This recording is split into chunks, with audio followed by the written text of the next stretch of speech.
Bro, kumbe Norway ndo ako serious kiasi hichi. Yaani kutoka kuenjoy mpaka kuwakanda Brazil. This is way big man. Hiji ni kitu kikubwa sana kwa timu ya taifa ya Norway. Sio tu kumfunga Brazil, hapana, bali ni kwenda robo finali kwa mara ya kwanza kwenye historia ya nchi yao. Nilisema mwanzo kabla hata game haijaanza, sina chochote ninachokitarajia kutoka kwa timu ya taifa ya Norway, lakini surprises zipo. Surprises hazijai kukosa. Kwa hiyo zipo, tulikuwa tunategemea kutakuwa na surprises kama Brazil akikaa vibaya, na ndo kilichokuja kutokea. Brazil kapoteza mchezo kwa goli 2-1. Wana quality ya mchezaji mmoja mmoja, hiyo haina doubt, ila Norway inacheza kitimu zaidi kuliko kutegemea quality ya mchezaji mmoja mmoja. Unaona leo timu ya taifa ya Norway imekuwa bora sana, sio kwenye first half tu, mpaka kwenye second half.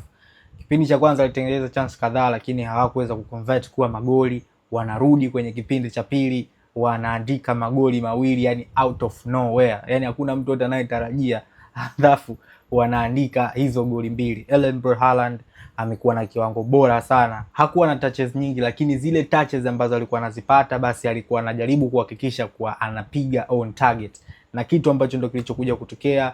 Anaondoka na magoli mawili, na sasa kwenye race ya Golden Boot, baada ya Messi kuwa na goli 7, Mbappe kuwa na goli 7, leo pia Erling Haaland ana goli 7. Gabriel amemshindwa Haaland. Hakuna mtu yoyote alikuwa anatarajia kwamba Brazil atatolewa na Norway kwenye hii hatua, lakini it is what it is. Brazil ametoka na Norway anakwenda hatua ya robo finali. Neymar amefunga bao leo, bao lake la kwanza katika mashindano ya World Cup 2026.